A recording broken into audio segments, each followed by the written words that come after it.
Hello everyone. You'll notice it's not just me, Esther, here today, but I have my colleague Charmaine with me to talk to you about the topic of the Black community in Canada, historically and today. So Charmaine, go ahead. Thank you. Hello everyone. I'm here to provide you some information about the past and present contributions that Blacks have made in Canada.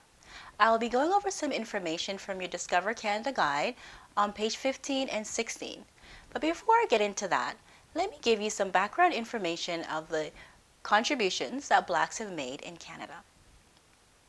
There has been a steady stream of migration of Black people into Canada via Africa, Europe, the Caribbean, and the United States since the 17th century.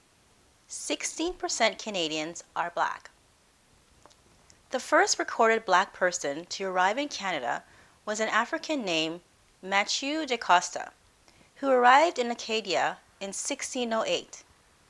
Approximately 3,000 Black Loyalists came to Canada and were slaves or freed from slavery as a result of the American Revolution.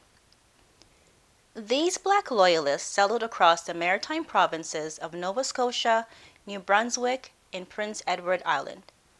Other Black slaves joined their Loyalist slave owners in other areas of British North America when they migrated to Canada.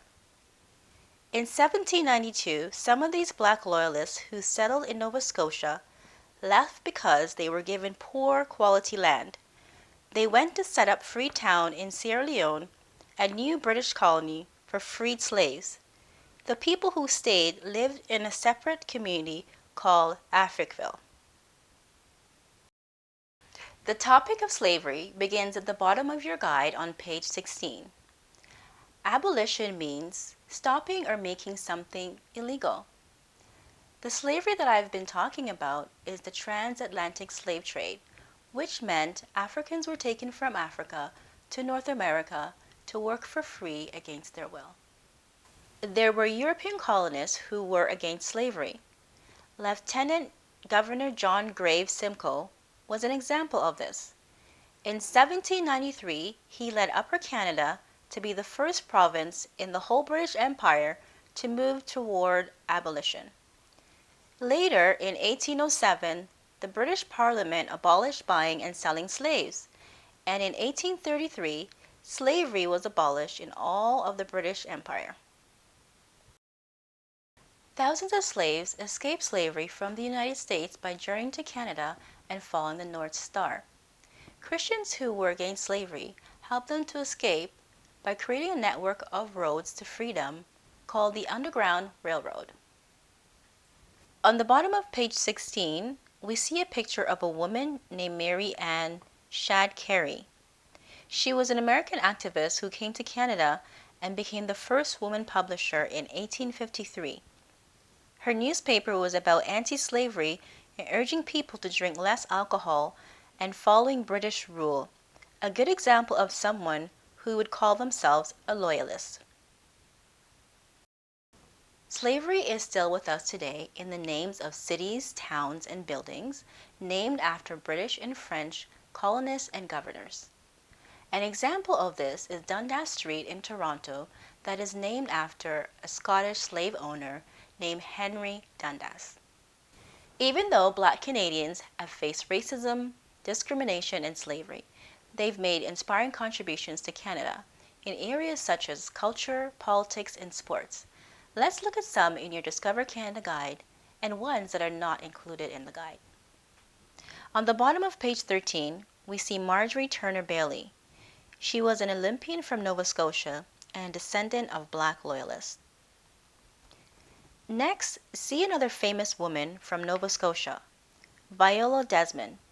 In 1946, Viola Desmond brought nationwide attention to the African Nova Scotian community's struggle for equal rights. She was a businesswoman who was arrested and charged for sitting in an area of a theater that was for white people only. This was a racist policy, and she was arrested for her opposition to it. She fought the charges with the help of the Nova Scotia Association for the Advancement of Colored People. She was then pardoned. At the bottom of page 22, we see Phil Edwards, a man of many great achievements in the 1920s and 30s. He was not born in Canada, but studied medicine at McGill University and became a specialist in tropical diseases.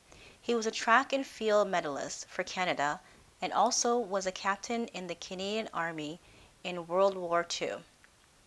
He accomplished all of this at a time in an openly racist society. Now we see Lincoln Alexander, a man who achieved great status in the Canadian government. He was the first black member of Parliament and the Lieutenant Governor of Ontario from the years 1968 to 1991. In recognition of his many important accomplishments, January 21st has been celebrated as Lincoln Alexander Day across Canada since 2015. Our last person of great achievement is the former Governor General, Michelle Jean. She is Haitian Canadian. As a Francophone, she has worked as a special envoy for the UN for reconstruction in Haiti as well as served as a Secretary General for the Francophonie. We've come to the end of the lesson. Esther and I have put together some links and resources for you if you'd like to keep learning. I'm really glad that I had the chance to speak with you and share the contributions that Blacks have made in Canada. Good luck on your test.